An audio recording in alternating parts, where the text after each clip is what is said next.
Have you ever noticed that silence speaks louder than any message you could ever send?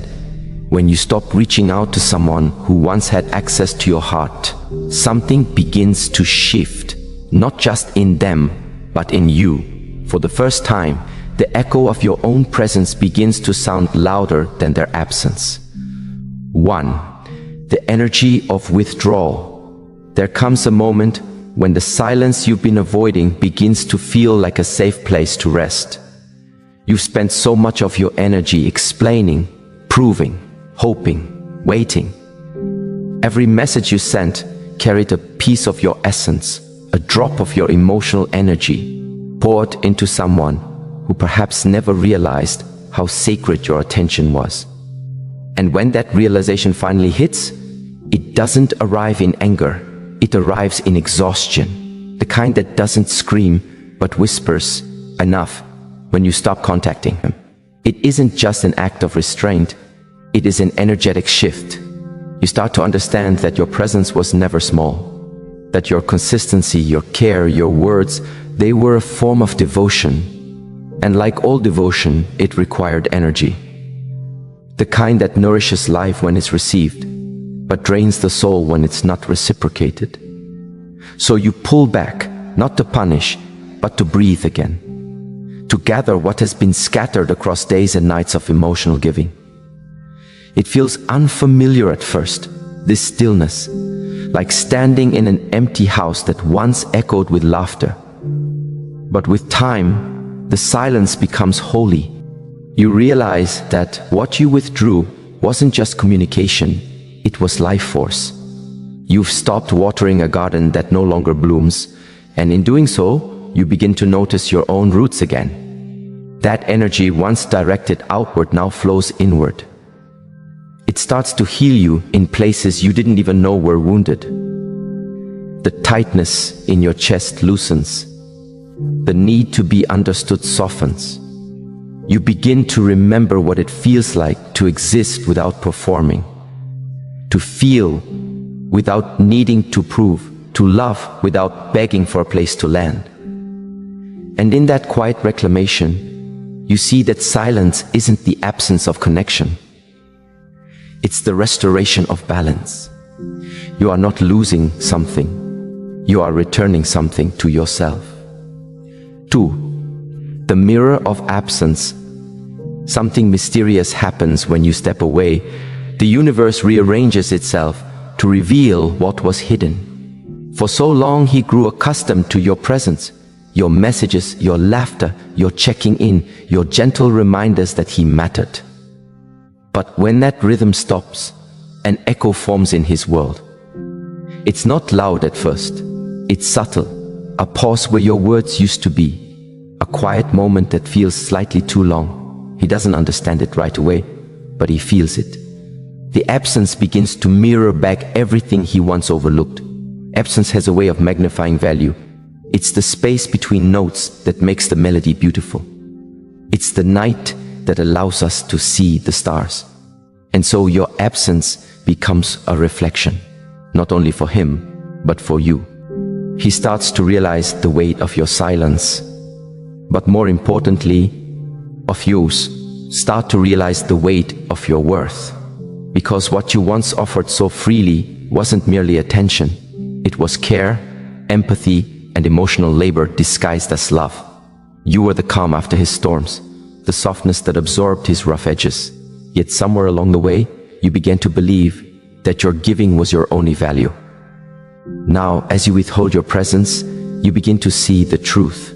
Your energy was the gift all along. It wasn't the messages, the calls, or the gestures that mattered most. It was the spirit behind them, the invisible essence that made everything you did meaningful. And here's the quiet revelation. When you remove yourself, the mirror turns. It reflects not only his absence of appreciation, but your own absence of boundaries. You see how much of yourself you had poured into proving you were enough. And with that seeing comes a liberation, the kind that doesn't require confrontation or closure, just understanding. In the mirror of absence, both people meet the truth. One sees what they lost, The other sees what they almost lost themselves. 3. Detachment is not indifference. Detachment is often misunderstood. People think it means shutting down, not caring, or walking away with coldness. But that is not detachment, that is defense. True detachment is a quiet clarity, a spiritual calm that arises when you realize you no longer need to hold what refuses to stay. When you stop contacting him, you are not saying, "I no longer care." You are saying, "I care enough about myself not to chase what hurts." That's the difference between indifference and detachment. One is born of bitterness, the other of wisdom. You begin to see that love, in its purest form, cannot survive where it is forced.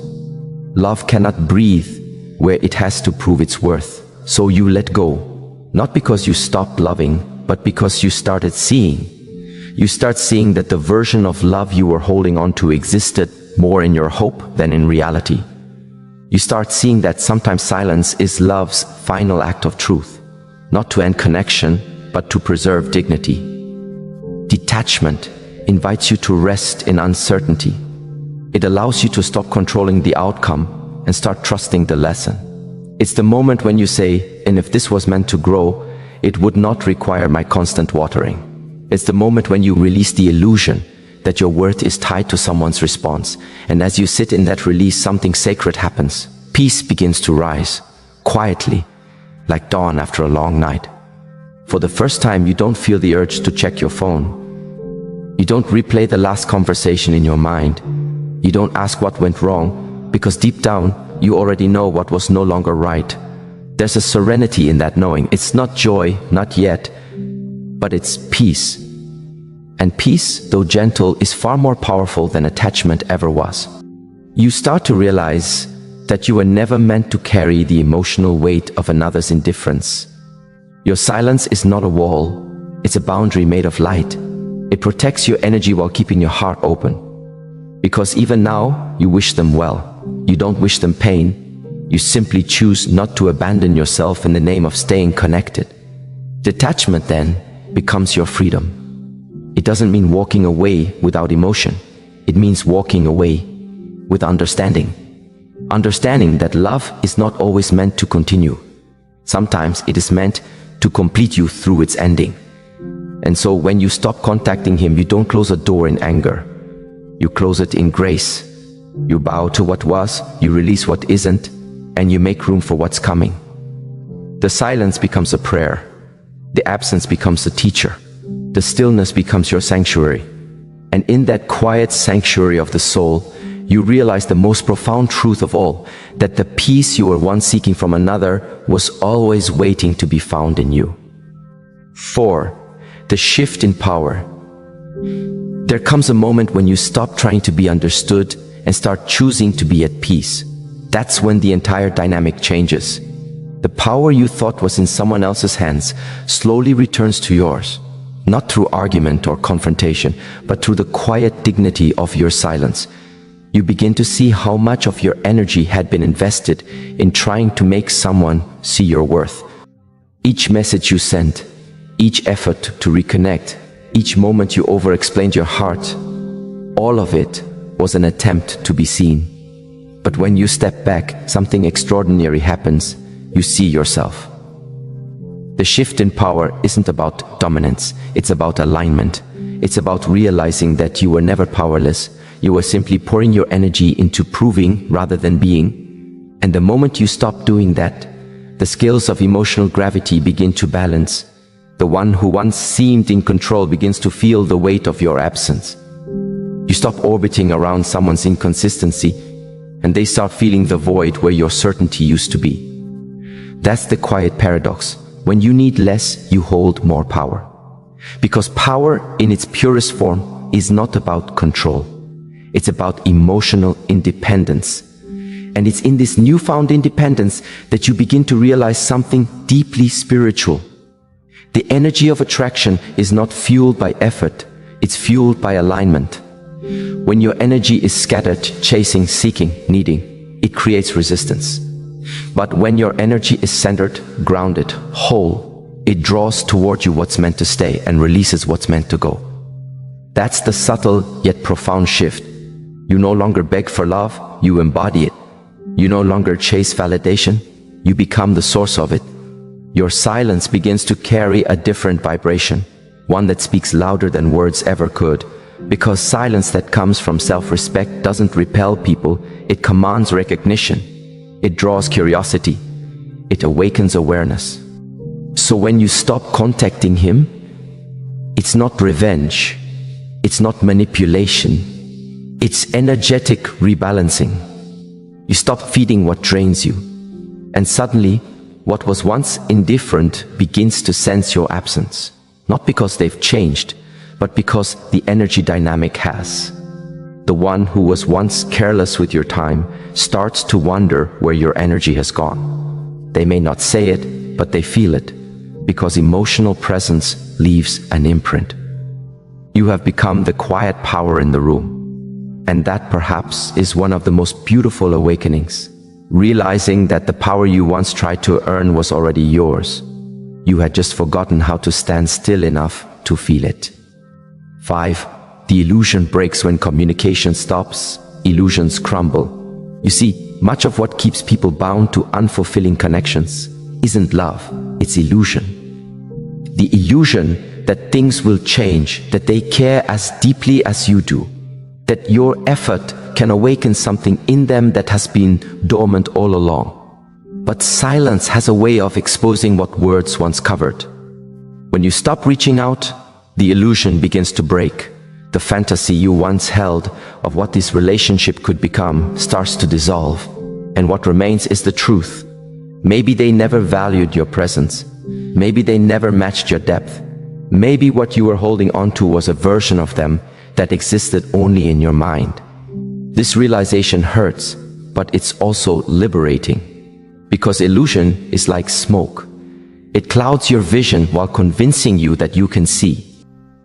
The longer you stay in it, the harder it becomes to breathe. But when the illusion fades, clarity rushes in like oxygen, and you realize that the truth, though painful, is lighter than deception. You start to understand that you were never too much. You were simply giving too much to the wrong place. You were watering a desert and wondering why nothing grew. And once that illusion collapses, you stop blaming yourself for not being enough. You stop analyzing every silence, every delay, every mixed signal, because now you see it for what it truly is: avoidance, not mystery, indifference, not depth. The illusion breaking is not an end, it's a beginning. It's the moment you stop negotiating with someone else's potential and start honoring your own reality. You no longer live on promises, you live in truth. You no longer wait to be chosen, you choose yourself. And here's the sacred thing about this kind of clarity. Once you see, you cannot unsee. Once illusion dies, you cannot resurrect it. The mind that has awakened cannot pretend to be asleep again. So even if they return, even if they speak words of longing, something inside you will recognize whether it's truth or repetition. The illusion once held you captive, now it's gone. And though the truth feels bare at first, it's honest, it's clean, it's peaceful. You realize that what you lost was never love. It was attachment to a dream that was slowly unraveling. That's the quiet miracle of silence. It reveals who someone is when there's nothing left to gain from pretending. And it reveals who you are when you no longer cling to illusions. 6. Emotional gravity. Every soul has a certain gravity, a pull, a resonance that exists beyond words. When you stop contacting someone, that gravity doesn't vanish, it shifts. Because emotional energy doesn't disappear, it transforms. What was once external, directed toward them, now folds inward. And the moment that energy returns to its source, to you, it begins to amplify. You become magnetic, not because you are trying to be, but because you are whole again. Your energy, once scattered in longing, begins to stabilize. It radiates calm. It radiates mystery. It radiates strength. And that is what draws others, not your effort, but your essence. There's something quietly powerful about a person who doesn't chase, someone who can sit in their own silence without fear, someone who can resist the temptation to prove, to plead, to perform. That kind of presence is rare, and people feel it, even from a distance. The one who once dismissed your attention begins to feel your absence like a missing heartbeat. They may not understand why, but something about your silence begins to echo inside them, because what they used to take for granted now feels precious. What they once assumed would always be available has now become uncertain, and uncertainty breeds reflection. Your emotional gravity starts to pull at their awareness. They remember your voice, your energy. The ease with which you made connection feels safe. And as they feel that void, they begin to sense what they lost. Not in words, but in the quiet discomfort of emptiness. Yet this time, you are no longer waiting for their realization. You are no longer orbiting around their perception. You have become the center of your own gravity. Your energy no longer seeks to be received, it seeks to be aligned. And that distinction changes everything. This is not about making them miss you. It's about remembering what it feels like to be whole. Because when your energy returns home, you stop craving what depletes you. You begin attracting what nourishes you. You start seeing relationships not as a source of completion, but as a mirror for your completeness. That is the secret of emotional gravity. It draws to you what matches your vibration. So as your energy shifts from need to peace, from fear to self-trust, you start attracting differently. Not because you've changed your outer world, but because your inner world has finally come into balance. And in that balance, something sacred unfolds. You realize that love was never about pursuit. It was about resonance. It was about energy meeting energy in truth. So you sit quietly, perhaps still missing them at times, but no longer losing yourself in the missing. You've become your own center. Your silence has become magnetic. Your peace has become your power. And in that stillness, you finally understand. You were never meant to chase love. You were meant to become it. 7. The reversal of roles. There comes a quiet turning point in every story of disconnection. A shift so subtle, it's almost invisible, yet so profound, it changes everything. When you stop reaching out, when you no longer stretch yourself to maintain a connection that feels one-sided, the entire rhythm of the relationship changes. The energy that once chased now retreats, and what once retreated begins to reach forward. At first, you might not notice it. There's peace, a strange peace that feels both comforting and foreign. Your mind wonders if he even notices the silence. But your heart, your wiser heart, tells you that something deeper is unfolding beneath the surface. Human beings crave what they can no longer control. We are drawn to what has slipped beyond our reach. When you were always there, always available, always responding, the value of your presence became invisible, like air to someone who never thought about breathing. But the moment you withdraw, your absence becomes felt like oxygen leaving the room. Suddenly, he notices what was always there but never truly seen. It begins with curiosity, a small flicker in his mind. Why has she gone quiet? That question, once unimportant, begins to echo louder with each passing day. The certainty he once held begins to waver. And in that wobble of confidence, a strange new awareness emerges. He starts to remember your laughter, your calmness, your way of bringing softness into chaos. The same energy he once dismissed becomes the one he now misses. The reversal of roles isn't about revenge or control. It's about balance being restored. You no longer occupy the space of seeker. You've become the one whose presence must now be sought. Not because you demanded it, but because your silence revealed your value. And what's beautiful about this moment is that you don't need to do anything. You don't need to post more, say more, prove more.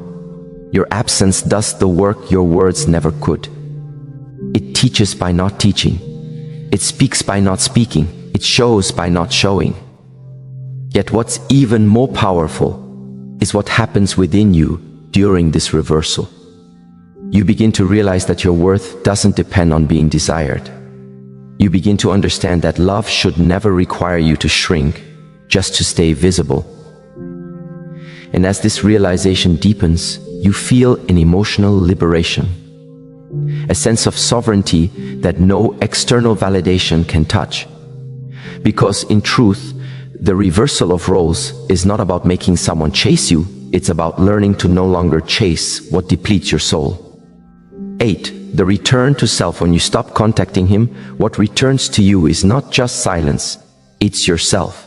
All the fragments of your energy, all the little pieces of your identity that were scattered across conversations, waiting, wondering, analyzing, they begin to come home. You start to hear your own thoughts again. You begin to feel your emotions without filtering them through his reactions. There's a kind of quiet that feels uncomfortable at first, but beneath that discomfort lies truth, a truth that whispers, you've been away from yourself for far too long. The return to self is both a reckoning and a rebirth. It's the moment you realize that you are not losing him, you were losing you. You had made him the center of your emotional universe, revolving around his moods, his choices, his inconsistency. And in that orbit, you forgot the beauty of your own gravity. Now, as the silence stretches, you start to find pieces of yourself you'd misplaced. The hobbies you abandoned, the dreams you postponed, the laughter that once came so easily. The more you stop searching for him, the more you start finding you. It's as if your soul is slowly exhaling after being held too tightly for too long. You begin to enjoy your own company again. You make tea just for yourself and realize how sacred that small act is. You go for walks without checking your phone. You begin to see the beauty in solitude, the grace in stillness, the power in presence. The return to self isn't just about detachment. It's about remembering who you were before you started apologizing for your sensitivity, your depth, your standards. It's about realizing that your energy is precious and that not everyone deserves access to it. This inner journey doesn't happen overnight. There are moments when the silence feels heavy, when memories pull at your heart. But even in those moments, you begin to notice a quiet strength rising within you. The strength of someone who finally chooses peace over pursuit. And as this transformation unfolds, you start to see love differently. You begin to understand that real love does not require you to abandon yourself. Real love meets you where you are whole, not where you are half.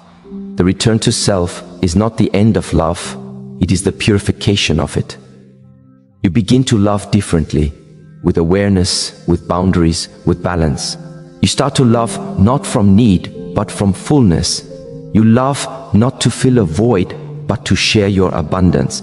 And perhaps the most profound part of this journey is realizing that silence isn't loneliness, it's self-reunion. It's the sacred pause between the versions of who you were and who you're becoming. 9. The mind games stop. Once you have returned to yourself, something fundamental changes. The games stop. Not because the other person stopped playing, but because you stop participating. Manipulation can only survive where reaction exists. And when you choose peace over reaction, the entire dynamic collapses. Before, you might have found yourself overthinking every message, the timing, the tone, the meaning hidden between lines. You might have analyzed every delay, every silence, every shift in attention. That constant mental spinning was not love, it was emotional survival. You were trying to decode what was never truly consistent. But when you stop contacting him, your nervous system begins to calm. The constant state of alertness, the subtle anxiety that once lived in your body, begins to fade. What was once chaos begins to feel like clarity. You no longer wait for a response that may never come. You are no longer tethered to an outcome you cannot control. There's a serenity that emerges when you finally stop playing. It's the serenity of knowing that your peace cannot coexist with confusion. You start to understand that attention born from manipulation is not connection. It's control disguised as care. The games stop because you no longer play the part. You no longer chase closure from someone who benefits from keeping you uncertain. You no longer feed conversations that go nowhere, hoping that this time it will be different. You've stepped off the emotional carousel. And in this stillness, something extraordinary happens. You begin to trust yourself again. You trust your intuition, that quiet voice that always knew when something felt off. You begin to believe that your boundaries are not walls, but gates. They keep the chaos out so peace can stay in. As the mind games fade, peace becomes your new rhythm. You start to see that maturity in love is not about winning or proving. It's about preserving energy, protecting peace, and honoring truth. You realize that silence doesn't make you weak, it makes you wise. And in this wisdom, you no longer crave validation from someone else's confusion. You no longer need apologies that will never come. You simply breathe and let go. Because when the mind games stop, real clarity begins. You begin to see love for what it truly is. Not a battlefield of who cares less, but a sacred space where both souls can rest. And if that space doesn't exist with him, you learn to create it within yourself. You no longer beg for peace, you become it. You no longer wait for understanding, you embody it. And as you walk away from the noise, you realize that silence was never empty. It was your soul finally speaking the truth. It was saying, "You've played enough. Now rest. Now heal. Now rise." 10. The quiet between what was and what's becoming, there comes a time when the world outside grows so loud that the only way to survive is to go inward. You begin to feel that everything you've been chasing, validation, approval, the need to be seen, suddenly feels heavy, unnecessary, almost foreign. In that quiet recognition, something inside you pauses. It is not a surrender born of defeat, but a sacred stillness, an understanding that real transformation never begins in noise. It begins in silence, in that space between what was and what's becoming. When you stop striving to fix the old and allow what wants to end, you give birth to a new rhythm within yourself. You realize that you were never meant to force your healing, to drag old versions of yourself into every tomorrow. Some seasons were meant to teach you, not accompany you. Some chapters were meant to close so that your soul could breathe again. And when you finally stop running from the ending, you notice something miraculous. Endings are not walls. They are doorways disguised as loss. That's when you understand that peace doesn't come from avoiding pain, but from no longer identifying with it. You no longer say, "I am broken." You begin to whisper, "I am becoming." Because growth, real growth, is the art of dissolving what no longer belongs, not with resistance, but with grace. It's learning to look at your pain with eyes that see purpose instead of punishment. And so you learn to rest. Not because everything is perfect, but because you finally trust that perfection was never the goal. Wholeness was. 11. The beauty of the unfinished. We live in a world that glorifies completion, the finished product, the final destination, the perfect outcome. But the soul doesn't evolve that way. It finds beauty in what's unfinished, in what's still taking shape. There's something sacred about being in process, about not knowing yet, about allowing yourself to unfold without rushing to the conclusion. In this space of becoming, you start to see yourself differently. You stop demanding certainty and start dancing with curiosity. You stop needing every answer and start loving the mystery of not knowing. That is where true power lies, not in control, but in surrender. It's easy to love yourself when you're confident, glowing, and sure, but the real act of love is standing in front of your own uncertainty and saying, "Even here, I am enough." That's the kind of acceptance that changes the texture of your days. You move slower, you speak softer, you start listening, not to the noise of your mind, but to the whispers of your being. Because sometimes the most divine moments come when life feels incomplete. It's in those moments that you remember, you are not a project to be finished. You are a soul unfolding. You are not behind, you are becoming. And becoming takes time. So instead of asking, when will I arrive? Begin asking, what am I learning here? For every detour, every delay, every unanswered prayer is quietly shaping something within you that speed could never teach. Patience becomes your companion. Stillness becomes your teacher. And grace becomes your home. 12. The reunion with yourself, and then something beautiful begins to happen.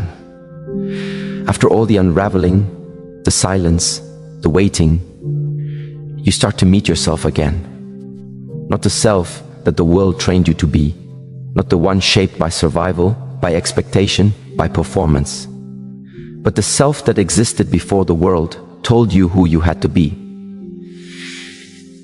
You recognize her or him in small moments, in the way the morning light touches your face, in the way your laughter feels lighter, in the way peace, once foreign, begins to feel familiar. It's not that life suddenly becomes easy, it's that you are no longer resisting what it brings. You are no longer searching for meaning outside of yourself. You have remembered that meaning was always within you. And in that remembrance, a deep compassion arises. You stop judging your journey for not looking like someone else's. You stop comparing your timing, your healing, your growth, because you understand now, your path is not meant to be identical to another's. It is meant to be intimate, personal, sacred. Every mistake, every heartbreak, every waiting season was not a punishment. It was a preparation. You were being refined, not reduced. You were being led home. And so, you breathe differently now. You speak with more intention. You move through the world not seeking to prove your worth, but to embody it. You live from a quieter place, one that no longer needs to chase, because it has found peace in simply being. In the end, it was never about becoming someone new. It was about remembering who you were before you forgot, before the noise, before the expectations, before the world told you to be more. You were already enough. You just had to come back home to yourself. And that is the journey, not forward, but inward, not higher, but deeper. A gentle return to the truth that has always been waiting, that you, in your wholeness, were never lost. You were only learning to remember. 13. The space where you finally stop running. There comes a sacred moment when you simply stop. Not out of exhaustion, but out of awakening. You stop running after what you thought would complete you. You stop proving, pleasing, performing. You stop wearing the masks you once thought would earn you love. Because deep down, something whispers, you are already enough. And though the world still spins, and the noise still tempts you to chase again, your spirit knows it's time to rest. It is a quiet, almost imperceptible shift, like the tide deciding to turn. You begin to feel the distance between who you've been pretending to be and who you truly are. And in that distance, there is pain. The kind of pain that comes when illusions fall away. But there is also freedom. The kind that no one can take from you. Because now, you are no longer running from your own reflection.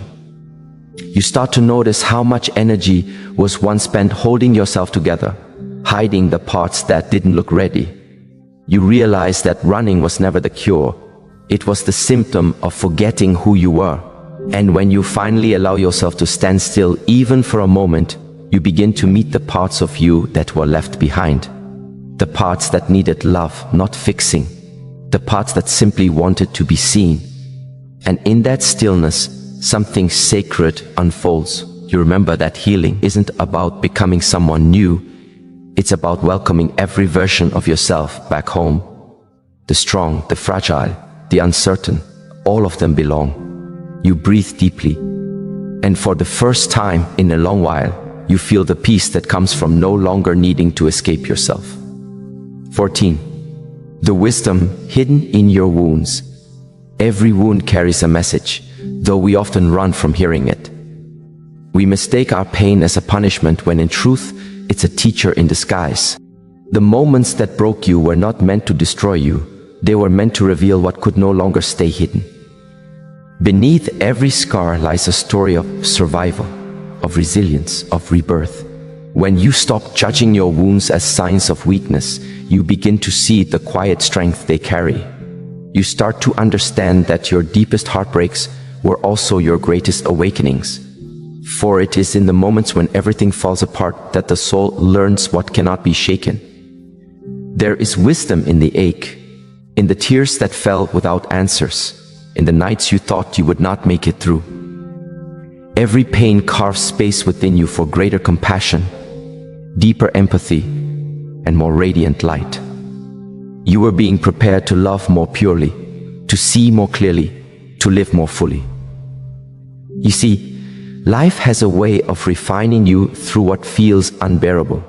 It strips away what's false, what's superficial, until only truth remains. And when you emerge from the fire, not untouched but transformed, you realize that the very things you prayed would end were shaping you into someone you could trust. So instead of hiding your scars, you begin to honor them. You wear them not as marks of shame, but as badges of becoming. Because now you know that every wound you've ever carried was not proof of your brokenness. It was evidence of your growth. 15. The light you were always meant to be. When you've walked through the storms and faced your own shadows, something extraordinary happens. You stop looking for the light outside of you because you realize it has always been within you. The very pain that once felt unbearable becomes the fire that illuminates your path. This is the sacred alchemy of the soul, when the darkness that once blinded you becomes the backdrop against which your light finally shines. You no longer wait for the world to validate your worth. You no longer ask permission to be seen. You understand now that your purpose was never about doing more, but about being fully present in who you already are. The world does not need a perfect you. It needs a true you, one who has learned to hold grace in her hands, who has looked pain in the eye and chosen love anyway. One who walks with tenderness, yet carries quiet strength. You become a living reflection of what it means to rise. Not because you never fell, but because you did, and found beauty in standing again. And so, life becomes less about seeking and more about embodying, less about chasing and more about radiating. You begin to live from a grounded stillness, knowing that everything you've walked through has led you exactly here, to this moment of gentle clarity. You realize that the light you were searching for was not a destination, but a remembrance. You were never meant to find it, only to uncover it beneath the layers of fear and striving. And when you do, the world around you begins to shift. Because the moment you remember your own light, you unconsciously give others permission to remember theirs. You become a mirror of possibility, a reminder that healing is not a straight line but a spiral, one that brings you deeper into the truth that you were never lost, only unfolding. And as you continue to walk, you carry that light into every space you enter, not with noise, not with force, but with quiet certainty. For the soul that has faced itself no longer fears the dark. It understands that the light was never out there to begin with. It was always in you, waiting patiently for your return. 16. The quiet power of absence. When you finally stop reaching out, something extraordinary happens, not in them, but within you. The world around you does not crumble. The silence that once frightened you begins to speak. It whispers truths that could not be heard above the noise of constant giving, explaining, waiting. At first, that quiet feels like a void. You wonder if your absence matters, if they notice, if they care. But soon, you begin to see that the point was never to make them notice. It was to make you to remember how whole you are, even when no one is clapping, calling, or confirming your worth. You begin to realize that absence is not empty, it is full of truth. It reveals what words cannot. When you are no longer the one initiating, The dynamics of connection are laid bare. You start to see who shows up when the stage is silent, when there is nothing left to gain but authenticity. And in that realization, something within you softens. You no longer chase presence in people who find comfort in your absence. You no longer measure love by effort that is one-sided. You learn that silence is not a punishment. It is a mirror, reflecting back to you the reality you were too attached to see. This is the quiet power of absence. It doesn't destroy what's real. It only dissolves what was dependent on your energy to exist. When you step back, what is true will stand on its own. What was never meant for you will fall away with grace. And in that falling, you rediscover a peace that no reply, no apology, no attention could ever give. 17. When detachment becomes love, many misunderstand detachment. They think it is cold, distant, or bitter. But true detachment is born not from indifference. It is born from love that has matured. It is the moment when you finally understand that loving someone does not mean losing yourself in them. Detachment is the highest form of compassion, for yourself and for others. It is when you release the need to control, to fix, to make someone see your value. You begin to love from a space of freedom, not fear. You no longer cling to outcomes, because you trust that what is meant for you cannot be kept away by silence, nor secured by force. This is a softer love, one that does not demand, but allows, one that does not grasp, but flows. You start to see that attachment was never love, it was fear disguised as care. Fear of being forgotten, fear of not being enough. But when you let that fear dissolve, love becomes pure, not because it has less emotion, but because it has more understanding. You learn that to love deeply does not mean to hold tightly. It means to honor what was shared, even as it changes. It means to wish them well, even if your paths no longer align. It means to stand in your power and still remain open-hearted. And the beautiful paradox is that the moment you detach, you attract differently. You begin to magnetize people who recognize your peace, not just your presence.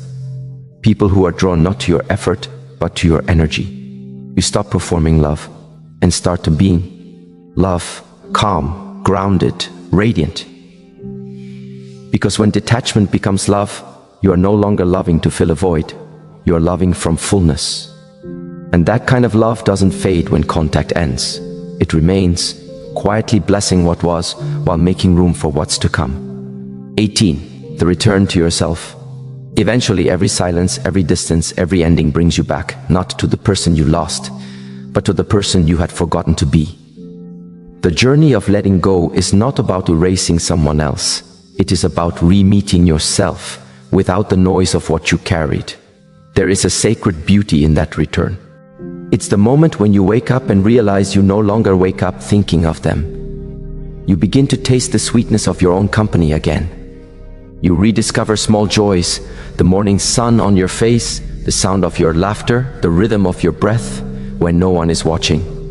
You see now that every experience was never about them.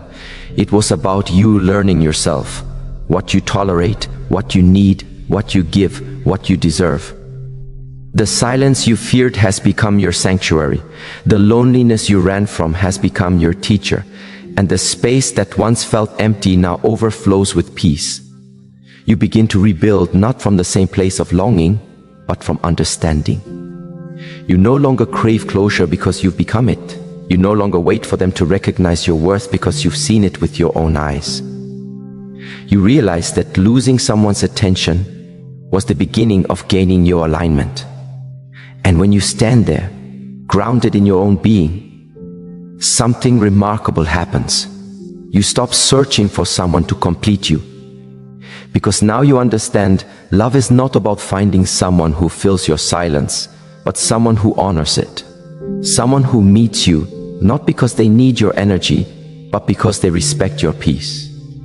You have come home, not to the past, not to the fantasy, but to yourself. The person who learned to stop chasing, to stop proving, to stop waiting. The person who discovered that the silence after letting go isn't empty at all. It's the sound of your soul exhaling. So now, when you stop contacting a man, it is not to provoke nor to punish. It is to return, to reclaim the parts of yourself that forgot their own voice, to remember that love was never supposed to cost your peace. And in that remembrance, you no longer fear silence. You become it. There comes a time when the heart grows quiet, not because it has stopped caring, but because it has learned the difference between holding on and honoring what was. That is the sacred ending of every true awakening. When you realize you no longer need to chase closure, to prove your worth, or to make anyone see your value. What once felt like loss becomes liberation. What once seemed like rejection becomes redirection. And the silence that once frightened you becomes your closest companion. For it is within that stillness that you finally meet yourself, unmasked, unhurried, unafraid. You begin to see that nothing was ever taken from you. Everything was simply guiding you home. Every unanswered message, every distance, every heartbreak, all of it was carving the space for you to become more whole, more grounded, more radiant in your truth. This is what happens when you stop contacting not just a man, but the noise that once pulled you away from your own soul. You return, not to the past, but to presence. You find beauty again, not in being seen, but in seeing. You discover love again, not in being chosen, but in choosing yourself. And in that return, you realize the greatest connection was never between you and another. It was between you and the divine rhythm of your own becoming, the quiet, steady unfolding of a soul that has remembered its worth. That is the miracle of letting go. It doesn't end the story. It begins the one that was waiting for you all along.